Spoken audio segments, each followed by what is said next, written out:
मंगलमय मंगल करण वीतराग विज्ञान। नमो ताहि जाते भये हरिहंतादि महान। करि मंगल करि हो महा ग्रंथ करण के काज। जाते मिले समाज सब पावे निज पद राज। पावे निज पद राज। मिथ्या भाव अभाव ते जो प्रगटे निज भाव। सो जयवंत रहो सदा यही मोक्ष उपाव। यही मोक्ष उपाव। मोक्ष मार्ग प्रकाशक नामक ये एक ग्रंथ है। आचार्य कल्प पंडित प्रबल टोडरमल जी साहब की अनुपम रचना। बड़ी अद्भुत चर्चाएं यहाँ पंडित जी साहब कर रहे हैं। टोडरमल जी का अद्भुत चिंतन है और एक एक बात को बहुत गहराई से यहाँ बतलाते चले जा रहे हैं। कर्म सिद्धांत का इतना सूक्ष्म निरूपण इतनी सरल भाषा में कहीं अन्यत्र मिलना ये बहुत बहुत दुर्लभ है। माने कर्म सिद्धांत की चर्चा तो बहुत जगह पर मिलेगी आपको, लेकिन इतनी सरल भाषा में और सांगोपांग उदाहरणों से उस बात को सिद्ध करते हुए, इसके लिए टोडरमल जी साहब का बहुत बहुत बड़ा उपकार है। कल तक हम आपके बीच में योग से होने वाले प्रकृति प्रदेश बंद और कषाय से होने वाले स्थिति और अनुभाग बंद की चर्चा कर चुके हैं। योगों से होने वाले प्रकृति और प्रदेश बंद में किसी तरह का विभाग नहीं पड़ता है, ऑटोमेटिक वे सब कर्म आकर के अपने आप आत्म प्रदेशों के साथ में बंध जाते हैं। इसका नाम था प्रदेश बंद।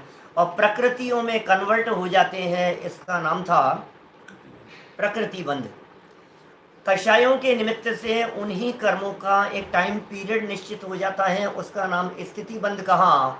और वो जो स्थिति बंद है उसके साथ साथ ही उस कर्म में एक फल देने की सामर्थ्य रूप शक्ति अपने आप उत्पन्न होती है, उसे अनुभाग बंद कह करके पुकारा गया।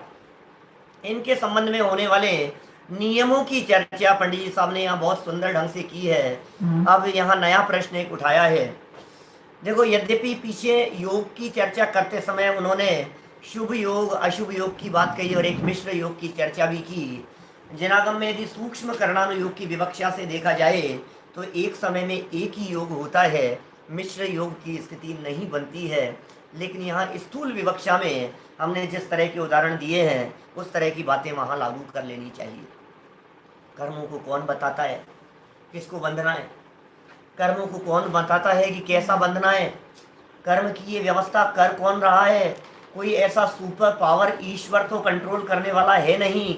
तो टोडरमल जी साहब ने यहाँ प्रश्न उठाया एक कि कर्म तो निर्बल है, कर्म तो जड़ है, कर्म तो अचेतन है, कर्म में ज्ञान नहीं है, कर्म में समझ नहीं है, तो उन्हें कैसे पता लगता है कि हमें इसी व्यक्ति के साथ में बंधना है और इतना ही बंधना है? ये कैसे पता लगेगा बताओ? कर्मों को मालूम कैसे चला? कर्मों को इसका आधार क्या है, इसका बेस क्या है, और ये बातें ऑटोमेटिक कैसे होती है? इस बात को पंडित जी साहब ने यहाँ एक नए प्रश्न के माध्यम से प्रस्तुत किया है।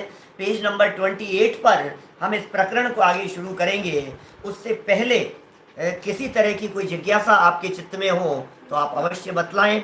लेकिन विषय के संदर्भ में जो बातें पंडित जी साहब ने कही है वो इतनी मार्मिक और इतनी सरलता से प्रस्तुत की है कि मुझे नहीं लगता है कि किसी प्रकार का कोई प्रश्न उत्पन्न होना चाहिए। कुछ प्रश्न जो कल तक हमारे बीच में आ रहे थे उनमें इस तरह के प्रश्न थे, मुनिराज को भी पाप लगता है क्या? घातिया कर्मों का बंध सम्यक दृष्टि की भी होता है क्या? क्या सम्यक दृष्टि जीव भी पाप बंध बांधता है क्या? मुनि अवस्था में भी पाप बनते हैं क्या? ऐसे ऐसे प्रश्न वास्तव में और वाजिब प्रश्न हैं। भाई सुनो, 10वें गुणस्थान के अंतिम समय तक पाप कर्म का बंधन माने घातिया कर्म का बंधन निरंतर होता रहता है। क्या फर्क पड़ता है?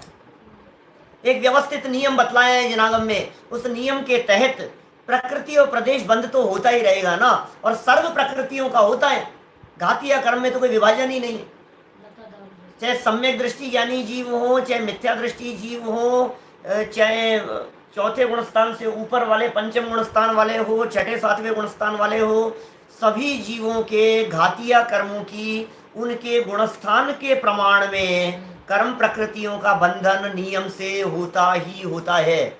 और घातिया कर्म की सारी प्रकृतियां पाप रूप ही होती है। इसका मतलब उनके भी पाप बंधता है। अरे आपको जानकर आश्चर्य होगा, गजब की बात कहूँ आपको, तीर्थंकर प्रकृति बांधने वाले जीवों के भी घातीय कर्म की प्रकृतियां साथ साथ में बंध रही है। स्थिति अनुभाग भले ही ज्यादा नहीं हो, ज्यादा फल देने वाला नहीं हो, लेकिन तीर्थंकर कर्म प्रकृति का बंधन कहां तक होता है तीर्थंकर बनने वालों के। सब आगम की बात कर रहा हूं, आगम प्रमाण से बात कर रहा हूं, एक एक बात जनवाणी के आधार पर कह रहा हूं आपको। सुनो, तीर्थंकर कर्म प्रकृति बंधन की शुरुआत होती है चौथे गुण स्थान में। तीर्थंकर कर्म प्रकृति का बंधन चलता रहता है, मतलब जो शुरुआत होती है बांधने की शुरुआत, वो चौथे गुणस्थान से सातवें गुणस्थान के बीच में तीर्थंकर कर्म प्रकृति का बंधना शुरू होता है। और वह तीर्थंकर कर्म प्रकृति जिस भव में उदय आने योग्य है, अधिकतम तीसरे भव में, उसमें दीक्षा लेने के बाद, मुनि बनने के बाद, तीर्थंकरों की बात कर रहा हूं, जिनका गर्भ कल्याणक मनाया जा चुका है, जिनका जन्म कल्याणक मनाया जा चुका है, जिनका दीक्षा कल्याणक मनाया जा चुका है, मुनि अवस्था में ऋषभ देव 1000 वर्ष तक रहे। उस काल में भी इतना ही नहीं, श्रेणी चढ़ते समय, ऊपर बढ़ते समय, सातवें गुणस्थान की सातिशय दशा, आठवां गुणस्थान, आठवें गुणस्थान के छठे भाग तक निरंतर तीर्थंकर कर्म प्रकृति बंधती रहती है। और उस काल में भी घातिया कर्म भी बंध रहे, प्रकृति प्रदेश बंद घातिया कर्मों का भी हो रहा है। स्थिति अनुभाग यथा योग्य पड़ता होगा, जितना जितना अभी संज्वलन कषाय का सद्भाव बचा है उतना उनका स्थिति अनुभाग भी पड़ता होगा। लेकिन भाई स्थिति अनुभाग ऐसा मिथ्या दृष्टियों जैसा नहीं है, अज्ञानियों जैसा नहीं है, पापियों जैसा नहीं है। वे परमाणु भले ही पाप के हो, समझना, प्रकृति और प्रदेश बंद में परमाणुओं की मुख्यता से चर्चा की। परमाणु भले ही पाप के हो, लेकिन फल कैसा देंगे, कुछ दम नहीं है उस फल में। इसके लिए टोडरमल जी साहब ने जो यहाँ मदिरा का एग्जाम्पल दे दिया था, ये बहुत जबरदस्त एग्जाम्पल है। और हमने अंतिम चरणों में आपको एक दवाई का एग्जाम्पल देकर के बात कही थी, दवाई की गोलियों का एग्जाम्पल देकर के बात कही थी। हम 1000 उदाहरण आपको इस अनुभाग शक्ति के संदर्भ में विविध प्रकार के दे सकते हैं। बारूद की बात कर लीजिए, जहर की बात कर लीजिए, कड़वेपन की बात कर लीजिए, कितने प्रकार के उनके वेरिएशन पड़ते हैं। आप समझ रहे हैं, जिन वेरिएशन की मैं आपसे चर्चा कर रहा हूं, कितनी तरह की विविधता पड़ेगी। क्वांटिटी सेम, और जहर की पावर में फर्क। क्वांटिटी सेम, बारूद है समझ लीजिए आप, कोई बम है, उस बम की साइज छोटी और पावर ज़्यादा। अणु बम है, परमाणु बम है, ऐसे जो दुनिया में दिखाई देते हैं, ये सब क्या चीज़ है, अनुभाग है उसका। फल देने की उसमें पावर कितनी कितनी है, ये बहुत बहुत तरह से देखा जा सकता है। तो टोडरमल जी साहब ये कह रहे हैं, ये कोई महत्व नहीं रखता है कि वे कर्म कितनी संख्या में आकर के बंधे थे, फल कैसा मिलेगा और कितने समय तक बंधे रहेंगे। सच में असली प्रभाव तो उस बात का पड़ता है, फल कैसा मिलेगा। मैंने 2-4 दिन पहले आपसे चर्चा की है बीच में, मैंने कहा पुलिस वाले कितने पकड़ रहे हैं इससे कोई फर्क नहीं पड़ता है, लेकिन सजा कैसी मिलेगी, कितने समय के लिए मिलेगी, कैसा दंड मिलेगा, उससे फर्क पड़ता है। पकड़ लो ना, क्या फर्क पड़ रहा है, लेकिन जो सजा मिलेगी मैं उससे डर रहा हूं। पुलिस के पकड़ने से नहीं डर रहा है व्यक्ति को पुलिस के पकड़ने का डर नहीं है। पुलिस के पकड़ने से जो व्यक्ति डर रहा है, उसको डर भी, असली डर तो वो जो जाकर के सजा मिलेगी ना, उसका डर है। और सही बात बतलाऊं, जिन लोगों को आगे सजा मिलने का भय नहीं होता है, वो पुलिस वालों को कहते पकड़ लो, सजा सिद्ध करके देखना। ऐसे अपराधी लोग बहुत मिलेंगे, लेकिन पकड़ लो क्या फर्क पड़ता है, ले जाओ, क्या केस तो चलेगा ना, हम जानते हैं कैसे निकलना है। हम जानते हैं कोई कोई फर्क नहीं पड़ेगा, हम जानते हैं हमें सजा नहीं हो सकती है, कर लो तुम कुछ भी। ऐसे ऐसे अपराधी लोग बहुत मिलते हैं दुनिया में। इसका मतलब हर व्यक्ति फल से डरता है, सजा से डरता है, पकड़ने से नहीं। और टोडरमल जी ने इस बात को पकड़ लिया यहाँ गहराई से, इस बात को सिद्ध कर दिया। अभी सारी जो चर्चा यहाँ तक हुई है, इस चर्चा में टोडरमल जी ने अंतिम लाइन इतनी महत्वपूर्ण दे दी। उन्होंने कहा कि जिन्हें बंद नहीं करना हो वे योग नहीं करें, ये नहीं कह रहे हैं। जिन्हें बंद नहीं करना हो वे कषाय नहीं करें। और कषाय शब्द का अर्थ क्या है, ये पीछे पंक्ति देख लो आप, पेज नंबर 27 पर, 27 पेज पर नीचे पैराग्राफ में लिखा, मोह के उदय से मिथ्यात्व क्रोधादि भाव होते हैं, उन सब का नाम सामान्यतः कषाय है। इसका मतलब जब हम कषाय शब्द का प्रयोग कर रहे हैं तो उसके अंदर मिथ्यात्व भी जान लेना, अविरति भी जान लेना, प्रमाद भी जान लेना और कषाय भी जान लेना। तो जिन्हें बंद नहीं करना हो वे प्रमाद नहीं करें, जिन्हें बंद नहीं करना हो वे अविरति से बचें, जिन्हें बंद नहीं करना हो वे मिथ्यात्व नहीं करें, जिन्हें बंद नहीं करना हो वे राग द्वेष कषाय नहीं करें। मिथ्यात्व, अविरति, प्रमाद, कषाय, चारों को गर्भित करके बात कर रहे हैं टोडरमल जी साहब। जिन्हें बंद नहीं करना हो वे ये नहीं करें। अब समस्या ये है कि समाज में जब हम देखते हैं तो बंद नहीं करने के नाम पर व्यक्ति योग से शुरू करता है। हमारे छोटे दादा तो इस प्रकरण को बहुत हंस हंस करके मजाक करके वो प्रकरण चालू करते हैं। वो तो ये कहता है योगा से शुरू करता है, योग करो, आश्रम नहीं होगा उससे, ऐसी बात करते हैं। ध्यान लगाओ, योगा, अरे भाई सुन, अरहंत भगवान भी सहयोग है, अरहंत भगवान भी 13वें गुणस्थान में, और तू योग पर विजय प्राप्त करने के लिए आसन लगा के बैठा है। कल्पना करो जरा थोड़ा सा, अरहंत भगवान के भी योग के निमित्त से क्या ईरियापत नाम का आश्रम हो रहा है, योग के निमित्त से आश्रम हो रहा है ईरियापत नाम का। कषाय नहीं होने के कारण स्थिति अनुभाग नहीं पड़ते, समय मात्र का बंधन है, कुछ दम नहीं है उसमें। कर्म परमाणु आए और आकर के चिपके नहीं, चेठे नहीं, टच होकर के गिर गए। आप जानते हैं ये जो दीवार है ना, इस दीवार के ऊपर धूल फेंको, मिट्टी फेंको, वो धूल और मिट्टी टच होकर के नीचे गिर जाएगी। यदि वो दीवार गीली होगी तो थोड़ी सी लगेगी, लेकिन हाथ फेरते ही फिर उतर जाएगी। इस दीवार पर यदि चिकनाई होगी तो धूल मिट्टी जो चिपके लगेगी वो चेट जाएगी। ऐसे ही हम ये कह रहे हैं, आपके परिणामों में यदि राग द्वेष की, कषायों की चिकनाई होगी तो कर्म आकर के चेंटते हैं। चिकनाई नहीं होती है ना तो चेंट नहीं होती है, चेंटना नहीं होता है।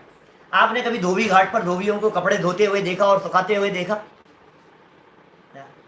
गाँव में पहले ऐसे हुआ करते थे, और अभी भी बहुत धोबी ऐसे हैं जो कपड़े धोते हैं और धोने के बाद में अच्छी धोए, साबुन लगा करके सब साफ किया और उन्होंने धूल मिट्टी के अंदर पटक दिया उनको सूखने के लिए। जंगल में पटक दिया, पेड़ों में पटक दिया, डाल दिया, ऐसे ही पड़े हुए हैं, धूल मिट्टी में पटक दिया। क्या बात कर रहे हो यार, अपना जैसा कोई आदमी देख ले तो कोई पागल हो गया है क्या? अभी तो धोया है और अभी धूल में, कि चिंता मत करो, सूखने के बाद में उठा करके ऐसे झाड़ेंगे उसे और कपड़ा साफ है।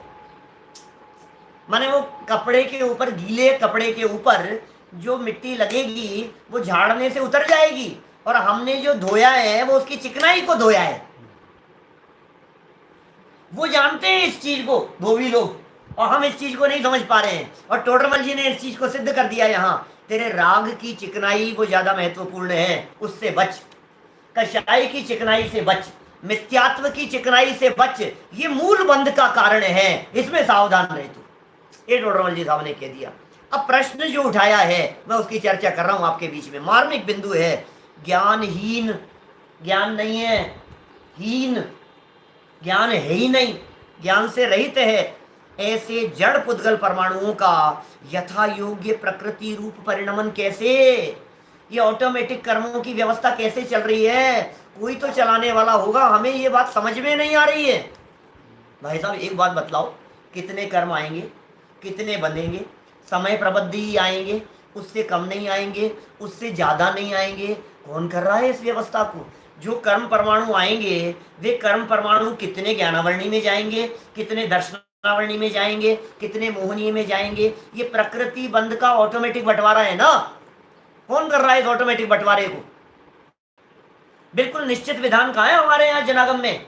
8 कर्मों का बिल्कुल बराबर का हिस्सा है, कितने कितने बनेंगे, ऑटोमेटिक है व्यवस्था, ऐसा जनागम कह रहा है। मैं आपको बतलाऊं, सबसे ज्यादा कर्म परमाणुओं का रेशियो वेदनीय कर्म में जाता है, वेदनीय में जाता है कर्म परमाणुओं का, पुण्य पाप में, साता असाता में बंधने वाले जो अनंत बंधे थे ना, चलो 2 मिनट बतला देता हूँ आपको, वो उसका जो कैलकुलेशन है वो भी बतला देता हूँ। जितने अनंत कर्म परमाणु बंधते हैं, उस अनंत कर्म परमाणुओं में सबसे ज्यादा पार्ट उसमें से वेदनीय नाम की प्रकृतियों में बंधता है, उससे कम पार्ट मोहनीय कर्म प्रकृतियों में बंधता है, उससे कम पार्ट ज्ञानावरण, दर्शनावरण और अंतराय, तीनों में उससे कम, मोहनीय से कम, लेकिन तीनों में बराबर। ज्ञानावरण, दर्शनावरण, अंतराय, तीनों में बंधने वाले कर्म परमाणुओं की संख्या बराबर है। ऐसा नहीं है कि 10 परमाणु ज्ञानावरणी के बंध गए, 5 परमाणु दर्शनावरणी के हो गए, 25 परमाणु अंतराय के हो गए, ऐसा नहीं है। सेम है उनका, कर्म परमाणुओं की जो संख्याएं हैं वो सेम है ज्ञानावरण, दर्शनावरण, अंतराय में। अब इससे कम आगे के दो, नाम और गोत्र, इन दोनों में समान, लेकिन ज्ञानावरणी, दर्शनावरणी, अंतराय से कम, और सबसे कम आयु कर्म में वो जीवन में एक बार होगा। ये बिल्कुल कैलकुलेशन है। गोमट सार कर्मकांड में, मूल गाथाओं में इस तरह के कैलकुलेशन की चर्चा की है आचार्य देव ने। अब मेरा ये प्रश्न ये है कि आखिर ये सब क्यों, कैसे संचालित हो रहा है? कर्म आए, किसने बांट दिया, किसने डिवाइड कर दिया उसको? ये कर्म परमाणु ज्ञान पे आवरण डालने का काम करेंगे, ये कर्म परमाणु श्रद्धा में विचलित होने में निमित्त बनेंगे, ये कर्म परमाणु अंतराय में निमित्त बनेंगे, ये कर्म परमाणुओं का उदय आएगा तो शरीर की व्यवस्थाएं बनेगी। कौन है ये कर रहा है? इस बात को कैसे समझे हम? तो टोडरमल जी ने यहाँ ये प्रश्न उठा करके उसका गजब का जवाब दिया है, क्या एग्जाम्पल दिया है, जो साइंस की भाषा में एग्जाम्पल दिया है, जो शरीर विज्ञान की भाषा में एग्जाम्पल दिया है, और बहुत सुंदर एग्जाम्पल है, सुनते ही तार तार खिल जाता है हमारा। अब यहाँ कोई प्रश्न करे, क्या प्रश्न करे कोई कि पुद्गल परमाणु तो जड़ है, जड़ है भाई साहब, जड़ मतलब ज्ञान के बिना, जड़ मतलब हमने आपको बतलाया था, ये पुद्गल के परमाणु धूल जैसे हैं, मिट्टी जैसे हैं, मिट्टी और धूल की तरह हैं। जिस तरह से धूल को ज्ञान नहीं है, मिट्टी को ज्ञान नहीं है, इसी तरह से कर्मों को भी ज्ञान नहीं है। उन्हें कुछ ज्ञान नहीं है तो वे कैसे यथा योग्य प्रकृति रूप होकर परिणमन करते हैं?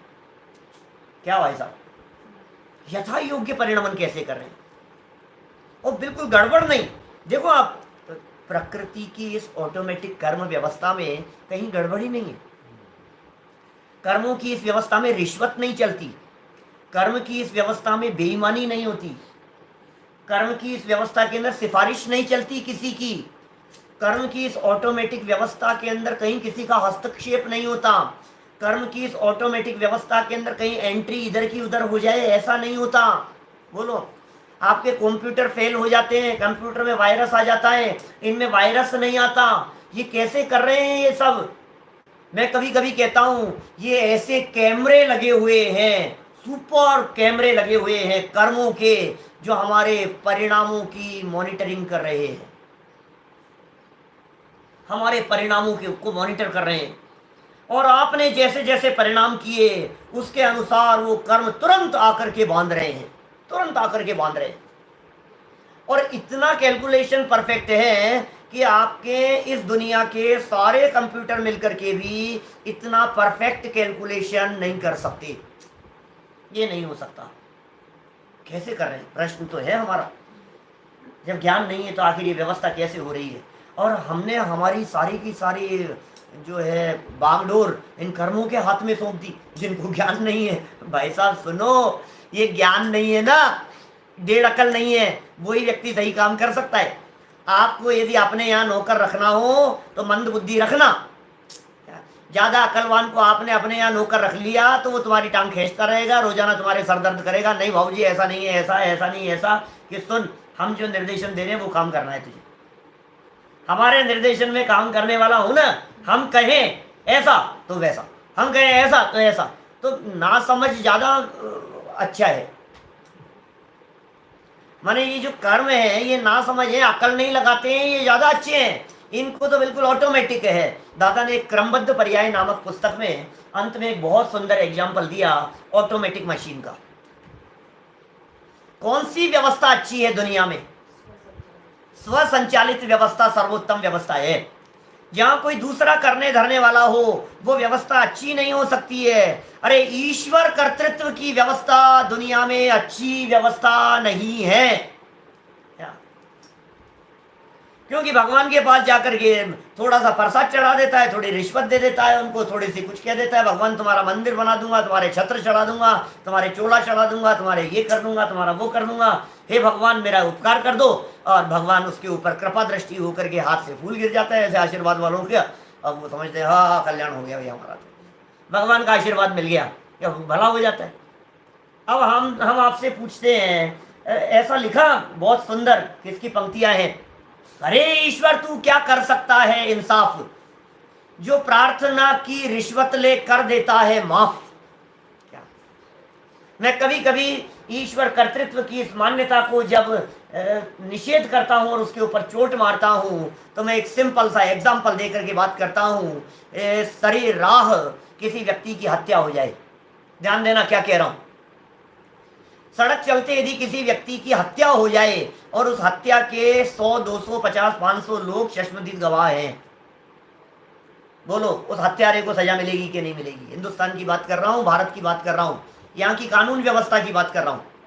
सजा मिलेगी कि नहीं मिलेगी कि क्या पता साहब, मिलेगी तो सही, लेकिन अभी तो उसके खिलाफ मुकदमा दर्ज कराने वाले चाहिए। पहले तो उसके खिलाफ मुकदमा दर्ज होगा, फिर उसके बाद में जांच होगी, फिर दुनिया भर की बातें चलेगी, केस चलेगा, नई चार्जशीट पेश की जाएगी, उसके खिलाफ सारे सबूत इकट्ठे किए जाएंगे, वहां जाकर के गवाह खरीदे बेचे जाएंगे, आपस में जिरह होगी, बहस होगी, ये सब चलेगी ना प्रक्रिया।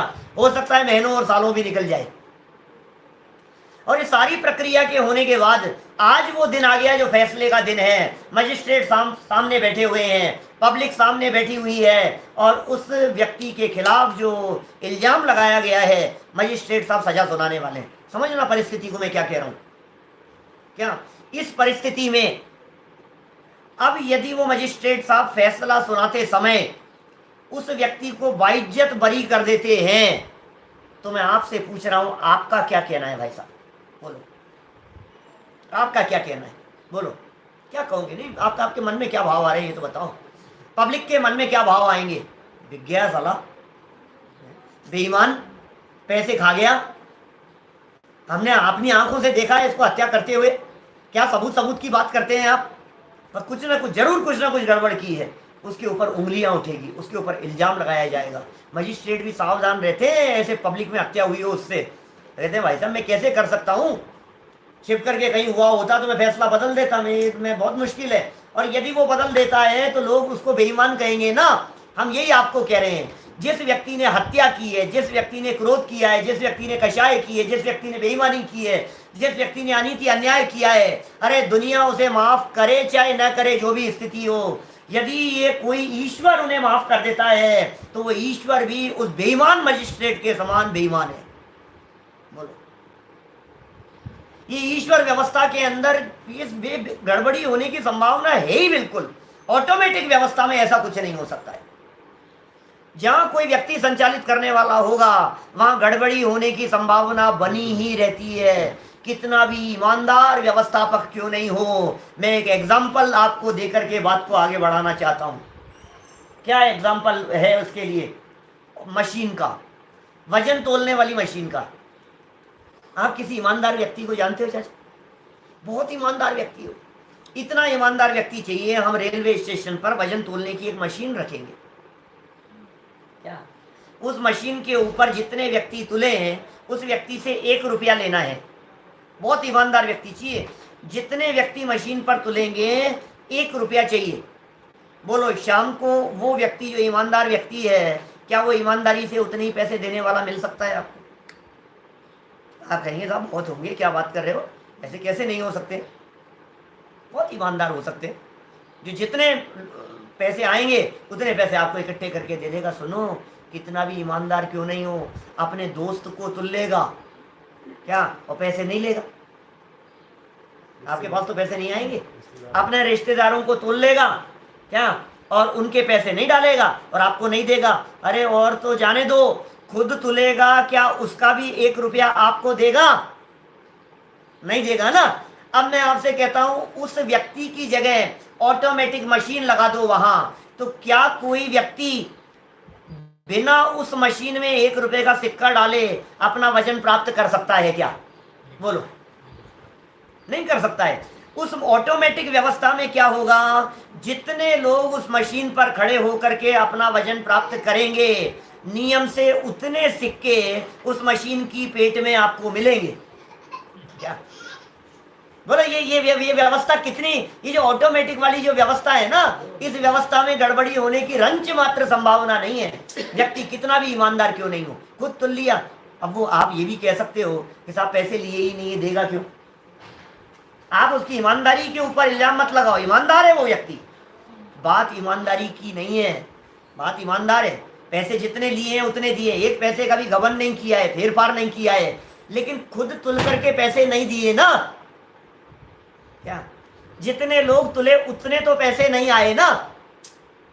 ऑटोमेटिक व्यवस्था कितनी सुंदर व्यवस्था है। यहाँ इस ऑटोमेटिक व्यवस्था के संदर्भ में बात कर रहे हैं। बहुत सुंदर एग्जांपल देकर के पंडित जी साहब ने चर्चा की है। दुनिया में ये कर्मों की व्यवस्था ऑटोमेटिक है, और ये ऑटोमेटिक व्यवस्था कितनी सुंदर है, जरा एक बार नीचे पंक्तियों से देखिए।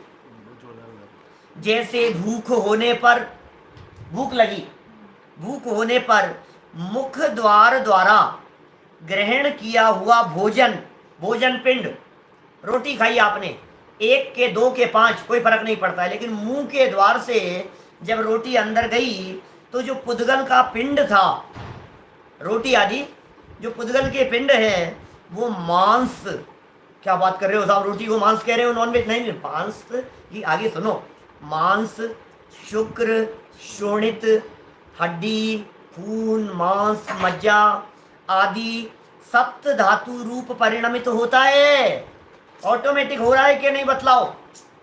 मैं आपसे पूछ रहा हूं, आपने रोटी खाने के बाद आपने कितना विचार किया कि मेरे ये जो रोटी खा रहा हूं इससे इतना खून बनना चाहिए, इतनी हड्डियां मजबूत होनी चाहिए, इतना कैल्शियम जाना चाहिए, और आपसे पूछ पूछ करके जा रहा है क्या? बोलो, शुगर ज्यादा है आपको, डायबिटीज बहुत है, मीठा खाने का मन है, आप ये बोल करके मीठा खाओ, हे गुलाब जामुन, हे रसगुल्ले, हे बर्फी, मैं तुझे खा तो रहा हूं, अंदर जाकर के तू मेरे शुगर को बढ़ाना मत। बोलो क्या होगा? तेरी चल रही है उसमें, कितना उसमें पसीना बनेगा, कितना उसमें बालों को पोषण मिलेगा, कितना आंखों को पोषण मिलेगा, कितना हड्डियों को पोषण मिलेगा, कितना वजन बढ़ेगा, कितना नहीं बढ़ेगा। एक एक चीज यार, क्या क्या है व्यवस्था है, ये क्या कह रहे हैं? अलग अलग धातु रूप परिणमित होता है, ऑटोमेटिक परिणमित हो रहा है ना। तथा उस भोजन के परमाणुओं में, अब समझना, जो आपके सामने जो रोटी थी ना, उस रोटी में यथा योग्य किसी धातु के थोड़े और किसी धातु रूप परमाणु बहुत होते हैं। ये परमाणुओं की संख्या माने क्या समझना? परमाणुओं की संख्या माने प्रदेश बंद वाली बात। और किसी धातु के कम और किसी धातु के ज्यादा, ये प्रकृति बंद वाली बात। समझ में आ रही है बात? दो बातें कह दी यहां, किसी धातु के कम परमाणु और किसी धातु के ज्यादा परमाणु। तो हमने कहा वेदनीय के ज्यादा परमाणु हैं, मोहनीय के कम परमाणु हैं, और उससे कम ज्ञानावरणी, दर्शनावरणी, अंतराय के परमाणु हैं, तीनों के समान है। तो ये अलग अलग बंटवारा हो गया ना ये। तो प्रकृति प्रदेश वाले के लिए एग्जाम्पल हुआ ये। तथा उनमें कई परमाणुओं का संबंध बहुत काल रहता है और कईयों का थोड़े काल रहता है। आपको मालूम है, हमारे शरीर में मुंह से अंदर गया कोई पदार्थ, अंदर जाने पर कुछ तो ऐसे होंगे जो परमाणु तुरंत वॉमिटिंग होकर के बाहर निकल गए, कुछ ऐसे होंगे जो 6 घंटे बाद में, 8 घंटे बाद में निकलेंगे, पोटी के द्वारा निकलेंगे, कुछ ऐसे होंगे जो निकलेंगे ही नहीं, जो हड्डी बन गए, हड्डी रूप बदल गए, कुछ ऐसे होंगे जो ब्लड रूप बन गए। समझ में आ रही है? कोई कम समय के लिए, कोई ज्यादा समय के लिए, ये स्थिति बंद के लिए उन शरीर में ग्रहण किए गए भोजन के माध्यम से परिवर्तन का एग्जाम्पल दिया। देखिए, तथा उन परमाणुओं में कई तो अपने कार्य को उत्पन्न करने की बहुत शक्ति रखते हैं। जो परमाणु शरीर मुंह से अंदर गए थे, कई तो अपने कार्य को करने की बहुत पावर रखते हैं और कई थोड़ी शक्ति रखते हैं। वहां ऐसा होने में कोई भोजन रूप पुद्गल पिंड को ज्ञान तो नहीं है, भोजन को पता तो नहीं है कि मैं इस प्रकार परिणमन करूं, तथा और भी कोई परिणमन कराने वाला नहीं है। ऐसा ही निमित्त नैमित्तिक भाव हो रहा है, उससे वैसे ही परिणमन पाया जाता है। भाई साहब, ये कैसी ऑटोमेटिक संचालित व्यवस्था चल रही है, आपको विकल्प नहीं आता है क्या कभी कि ऐसा कैसे हो गया? देखो, कभी कभी हम ऐसा कहते हैं, जब क्रमबद्ध बता रहे होते हैं तो हम कहते हैं, सुनो, तुम जब माँ के पेट में थे तब सोच समझकर क्या क्या करते थे, बताओ, बोलो। जब तुम साल 6 महीने के थे तो सोच समझकर क्या क्या करते थे? कुछ भी खाते थे, कुछ भी पीते थे, जो हाथ में आ गया वो खा गया, दांतों में टीस चलती थी, कपड़ा खा रहा है, हाथ खा रहा है, गेम खिलौने दे दो वो खा रहा है, कुछ भी कर रहा है, करते थे ना। सबकी बात है ना ऐसी, कोई संभलते नहीं थे, कोई सावधानी नहीं रखते थे, फिर भी शरीर तुम्हारा दिन दुगना रात चौगुना बढ़ रहा था। साइज बढ़ रही थी, लंबाई बढ़ रही थी, सब चीज़ बढ़ रही थी, वजन बढ़ रहा था, हर चीज़ बढ़ रही थी। और जब आप 18-20 साल के हो गए, थोड़े से होशियार हो गए, थोड़े समझदार हो गए, आप सोच समझ करके खाने लगे, नहीं नहीं ये नुकसान करती है, नहीं नहीं ये नहीं खाना, नहीं नहीं ये सावधानी रखना, नहीं नहीं ऐसा करना, तब तुम्हारे शरीर ने बढ़ना क्यों बंद कर दिया? बोलो, अब लंबाई बढ़ना क्यों बंद हो गया? अब ये बॉडी के अवयवों का विकास होना क्यों बंद हो गया? बोलो, क्यों? क्या क्या कारण है? अब तो आप बहुत समझदार हो गए हैं, अब तो आप सावधानी रख रहे हैं कि भाई अपनी नहीं चलती है। आपकी लंबाई कितनी होगी ये आपके सोच सोच करके नहीं हो रही है।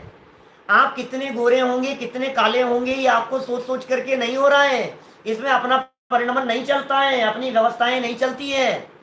मैंने 2-3 दिन पहले एक एग्जाम्पल दिया था, शायद वो कितना घटित किया था मैंने ध्यान नहीं है, सुबह की क्लास में या शाम की क्लास में। मैंने कहा, तू शादी करता है तो होशियारी दिखाता है कि मैं तो इस लड़की से करूंगा और इस लड़की से नहीं करूंगा। बोल, तूने ये होशियारी थोड़ी सी, तेरी माँ भी काली कलूटी है, बतला, तूने विचार किया क्या कि मैं ऐसी माँ के पेट में क्यों आऊं? बोल, यहां तो कहता है कि नहीं मैं इससे शादी नहीं करूंगा। माँ के बारे में भी तूने विचार किया था क्या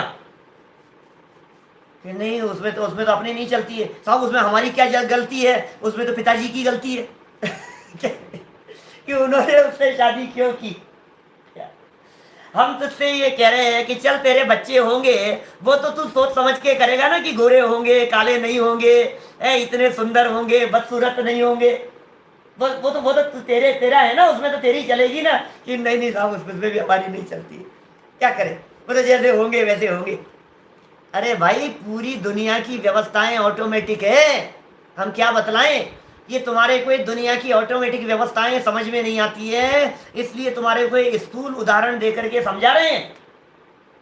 फिर भी साहब ये कर्मों के साथ में आत्मा का निमित्त नैमित्तिक संबंध है। देखिए आप इस उदाहरण को आगे किस तरह से घटित किया है, फिर निमित्त नैमित्तिक संबंध कितने घने हैं, मैं बहुत चर्चा करने का मन है मेरा यहाँ। अब देखो कितनी कर पाते हैं, कितना समय है हमारे पास में। देखिए उसी प्रकार एक एक वाक्य मिलाते चले जाओ, सांगोपांग निरूपण करते हैं पंडित जी। इधर का वाक्य उठाओ और उधर वाक्य में से बस उसको चेंज कर दो। जैसे देखो, भूख होने पर, उधर का कषाय होने पर, इधर का मुख द्वार द्वारा ग्रहण किया हुआ, वो कह रहे हैं योग द्वार द्वारा ग्रहण किया हुआ। समझ में आ रही है बात?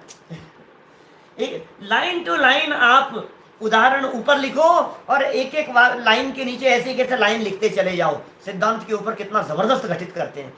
माने टोडरमल जी की गद्य लिखने के ऊपर कितनी जबरदस्त पकड़ थी, ये बात हमारे को यहाँ ख्याल में आती है।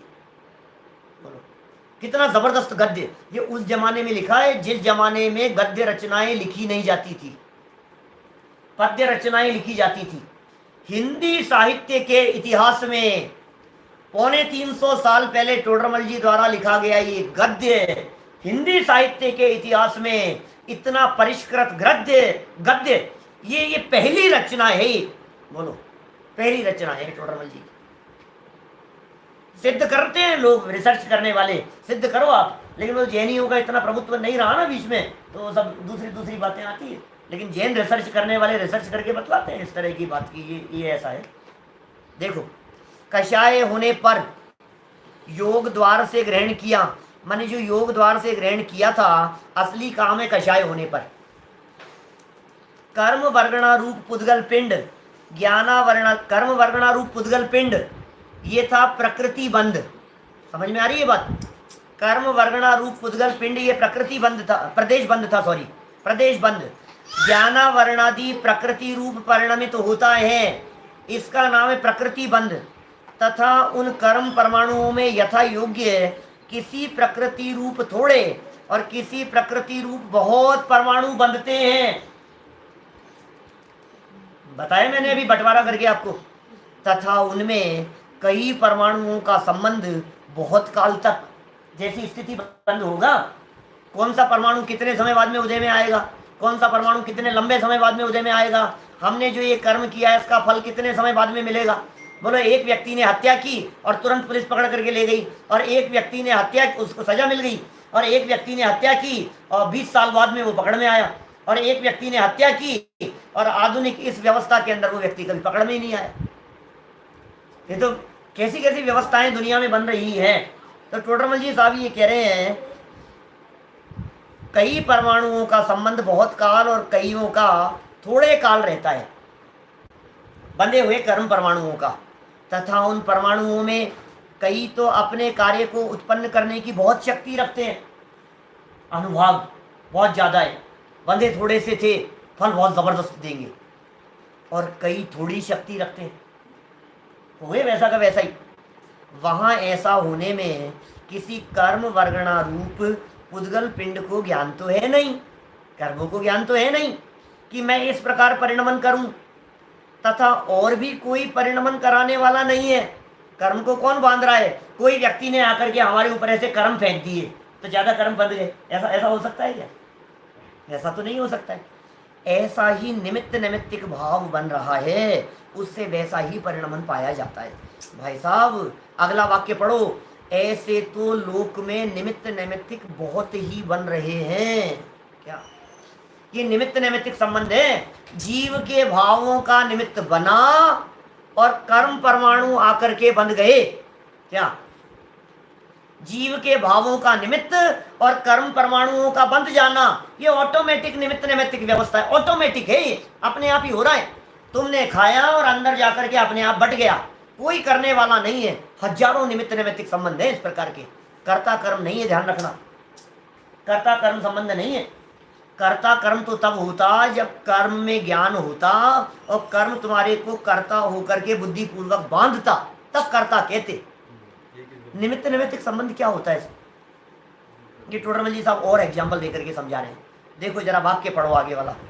जैसे मंत्र निमित्त से जलादिक में रोगादि दूर करने की शक्ति होती है। निमित्त नैमित्तिक संबंध बतला रहे।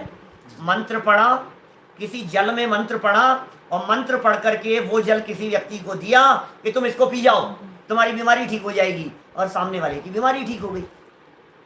तो टोडरमल जी कह रहे हैं कि निमित्त नैमित्तिक संबंध है इस तरह का। ऐसा समझना कि मंत्र उस बीमारी को ठीक नहीं कर सकता। सुनना मेरी बात को ध्यान से सुनना।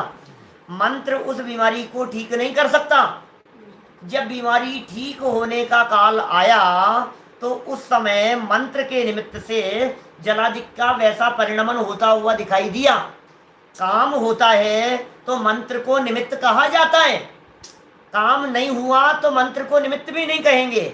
उसके ठीक होने की योग्यता नहीं हो तो कितना भी मंत्र पढ़ते रहो, काम नहीं होगा। समझ में आ रही है बात? काम हुआ और उसमें निमित्त कौन बन गया? मंत्र निमित्त बन गया। अरे हम मंत्र की ही क्या बात करें, हम कहते हैं सर दर्द हो रहा है, दवाई ली और सर दर्द ठीक हो गया।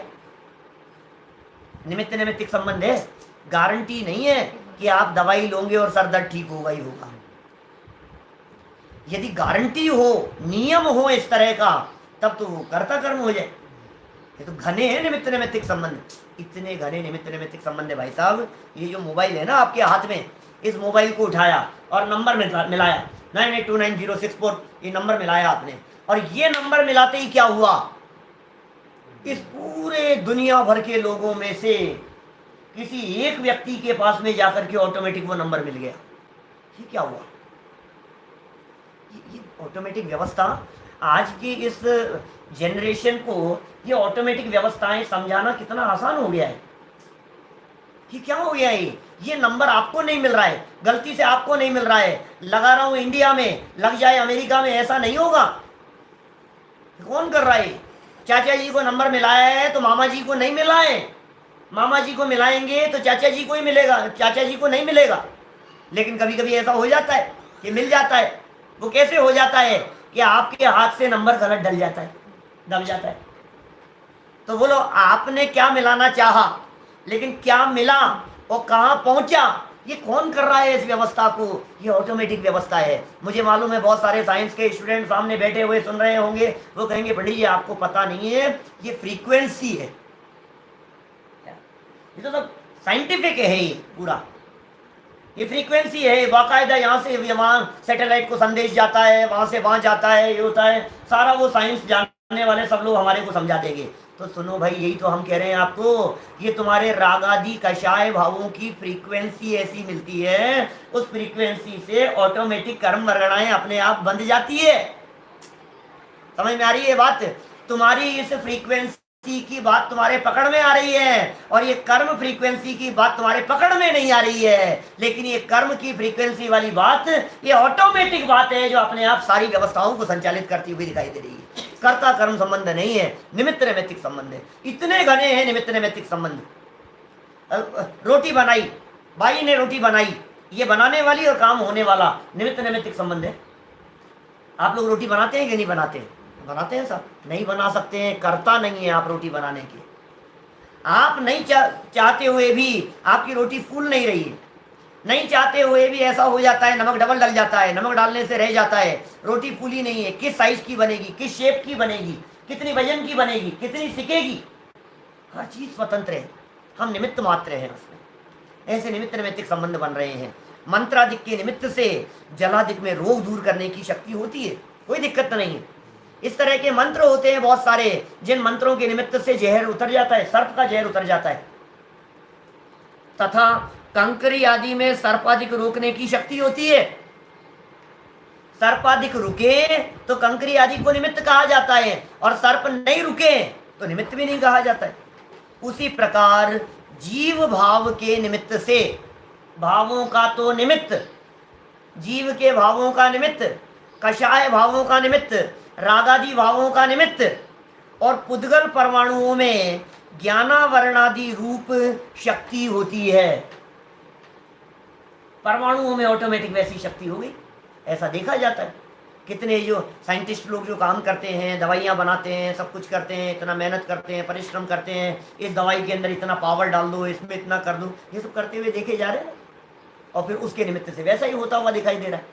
अभी जो कोरोना की जो परिस्थिति बनी, ये सब मैन मेड जो कहते हैं, ये सब क्या है? ये लेबोरेटरी के अंदर हम जानते हैं 2+2 4 ही होगा मैथमेटिक्स में, और लेबोरेटरी में हम जानते हैं कि ऑक्सीजन और हाइड्रोजन के ये परमाणु इस तरह से मिलेंगे तो जल उत्पन्न होगा। ये साइंटिफिक प्रक्रिया है। तो ऐसा जो निमित्त नैमित्तिक संबंध सारे दुनिया भर में बहुत घनी मात्रा में है, वैसा ही निमित्त नैमित्तिक संबंध कर्मों का आत्मा के साथ में है। भाव निमित्त बने और कर्मों ने आकर के पकड़ लिया, तुरंत सेकंड का गैप नहीं हो सकता, सेकंड के असंख्यात में भाग का भी अंतराल नहीं हो सकता। ये इतनी परफेक्ट ऑटोमेटिक कर्मों की व्यवस्था है, हम क्या बताएं आपको, इतनी सुंदर ऑटोमेटिक कर्मों की व्यवस्था है। थोड़ी बहुत तो रिश्वत चलती होगी, थोड़ा बहुत कुछ तो होता होगा भाई साहब, हम क्या करें, कुछ तो बताओ यार, कुछ बात पल्ले नहीं पड़ रही है, हमारे को समझ में नहीं आ रही है बात। सुनो सुनो सुनो भाई साहब, रंच मात्र भी फर्क पड़ जावे तो गड़बड़ी हो जावे। कि सब कुछ परिवर्तन नहीं होता है, कि जो परिवर्तन होता है उसे उत्कर्षण, अपकर्षण और संक्रमण कह करके पुकारा गया है। और वो उत्कर्षण किस प्रकार हो जाता है, वो अपकर्षण शब्द का क्या अर्थ है, वो संक्रमण शब्द का क्या अर्थ है, और इनके क्या गणित और क्या नियम है, इनकी चर्चा पंडित जी साहब ने आगे वाले पैराग्राफ में, नए पैराग्राफ में की है। बंधे हुए कर्म बदल जाएंगे, क्या बदल सकते हैं, चिंता मत कर, घबराए मत, डरे मत। कर्म कर्म कोई वो नहीं पाओ, इतना वो नहीं हो गए, कुछ ना कुछ ऐसी रासायनिक क्रिया होगी अंदर में तेरे परिणामों की जिससे उनमें परिवर्तन हो जाएगा। यहां तो टोडरमल जी साहब ये बतला रहे हैं, भाई साहब सुनो, जीव भाव के निमित्त से, जीव के भाव निमित्त हुए और पुद्गल परमाणुओं में ज्ञानावरणादि रूप शक्ति होती है। निमित्त नैमित्तिक समझना, यदि इस निमित्त नैमित्तिक को तुमने कर्ता कर्म समझ लिया तो कर्मों की अधीनता अनंत काल में कभी मिटेगी नहीं, अनंत काल का संसार बना रहेगा। तुम यदि अनंत काल के इस संसार से छुटकारा पाना चाहते हो, मुक्ति की प्राप्ति करना चाहते हो, तो सुन, कर्म की ताकत नहीं है, भाव मेरे हैं। मैं भाव करूंगा वैसे कर्म बनेगी। कंट्रोलिंग कर्म के पास में नहीं है, कंट्रोलिंग मेरे भावों के पास में है। समझ में आ रही है बात? तुमने कर्म के पास में कंट्रोलिंग छोड़ दी, कंट्रोल करने वाले यदि कर्म हो गए तो गई भैंस पानी में, फिर तो क्या होगा। हम कह रहे हैं कर्म को कौन कंट्रोल कर रहा है, तुम्हारे भाव कंट्रोल कर रहे हैं। किस तरह से कंट्रोल कर रहे हैं वो चर्चा सूक्ष्म रीति से तो हम कल करेंगे। अगला वाक्य पढ़ो, यहां विचार कर अपने उद्यम से कार्य करे तो ज्ञान चाहिए। बोलो, उद्यम से कार्य कर रहा है ना व्यक्ति, प्रयत्न से काम करे, मानो ज्ञानावरणी नाम का कर्म, दर्शनावरणी नाम का कर्म, तब तो ज्ञान चाहिए। परंतु वैसा निमित्त बनने पर स्वयमेव वैसे परिणमन हो तो वहां ज्ञान का कुछ प्रयोजन नहीं है। क्या ज्ञान का कुछ लेना देना नहीं है, ऑटोमेटिक है ये व्यवस्था। पूरे दुनिया भर में ऐसी ऑटोमेटिक व्यवस्थाएं, हजारों काम होते हुए दिखाई दे रहे हैं। आप स्विच दबाते हैं, फैन चालू हो जाता है, आप स्विच ऑफ करते हैं, लाइट बंद हो जाती है, आप कुछ काम करते हैं, ऐसा हो जाता है। आप कितनी व्यवस्थाएं रोजाना इस प्रकार की देख रहे हैं अपन सुबह से शाम तक। बोलने से ऑन हो जाता है भाई साहब, बोलने से ऑन हो जाता है। आजकल तो ये कंप्यूटर की व्यवस्था, हे सिरी, एलेक्सा, हे गूगल, रोज बच्चे ऐसे छोटे छोटे से बच्चे घरों के अंदर ये सब करते हुए दिखाई दे रहे हैं। हे गूगल, हे सारे यहाँ फोन चालू हो गए अपने आप। ये क्या हो रहा है, ये माने फोन तुम्हारी बातों को सुन रहा है। बोलो अब हम क्या बताएं। एक ऐसा निमित्त नैमित्तिक भाव है। तुम गूगल के ऊपर डालते हो, कुछ शब्द डालते हो, वो सारी आपको हिस्ट्री उस शब्द के बारे में निकाल करके बतला देता है। माने ये कितने घने निमित्त नैमित्तिक संबंध बन रहे हैं। अब आप इस निमित्त नैमित्तिक संबंध को गहराई से समझो। निमित्त माने होता है जिस काम हो जाने पर जिसके ऊपर आरोप आया उसका नाम है निमित्त। नैमित्तिक माने होता है कार्य। काम नहीं हुआ तो निमित्त होता ही नहीं है। काम नहीं हुआ तो निमित्त नहीं कहा जाएगा। दुनिया निमित्तों का इंतजार करती है, हम ये कह रहे हैं निमित्तों का इंतजार करने की जरूरत नहीं है। अंदर में योग्यता होती है तो बाहर में निमित्त अपने आप आ जाते हैं। सुनो, मारीची की अवस्था में ऋषभ देव जैसे निमित्त होने के बावजूद भी सुधरने और संभलने की योग्यता नहीं थी तो समझ नहीं पाए। और शेर की अवस्था में जब सुधरने और समझने का काल आ गया, मैं भगवान महावीर स्वामी के पूर्व भवों की चर्चा कर रहा हूँ, उस शेर की अवस्था में समझने की योग्यता अंदर में जागृत हुई तो क्या हुआ, निमित्त दो मुनिराज आसमान से उतर करके आ गए समझाने के लिए। अंदर में योग्यता होगी तो निमित्त आसमान से उतर करके आ जाते हैं। इसलिए जोर निमित्त का नहीं है, जोर तो उपादान का है। हम अपनी शक्ति को पहचाने तो ये कर्म छोड़ करके चले जाएंगे। युगल जी बाबूजी तो ऐसा कहा करते थे कि सुन, तू तूफानी वेग से कदम तो बढ़ा, इन कर्मों की क्या ताकत है, पर्वत आ जाए तो पर्वत तुझे रास्ता दे देंगे। बोल, ऐसा बोलते थे, इतनी पावर। अपने स्वभाव का लक्ष्य करो, अपने गायक का लक्ष्य करो, अपने आत्म तत्व का अवलंबन लो, अपने स्वभाव का परिचय करो, उसकी अनुभूति करो, उसका आनंद लो। ये कर्म तुम्हें अपने आप रास्ता देते चले जाएंगे। कर्मों की चिंता करने की जरूरत नहीं है। और स्वभाव का अवलंबन नहीं होवे तो भी परिणामों की विशुद्धता से किस प्रकार के परिवर्तन और चेंजेज आ जाते हैं, यह सब चर्चा हम आगामी प्रवचन में आपके बीच में करने वाले हैं। अभी की बात को यहीं इसी भावना से हम विराम देते हैं कि सावधान रहें, सतर्क रहें और अपने जीवन को सफल करें। ओम। शुद्ध स्वरूपी अविनाशी हूँ आत्म स्वरूप है।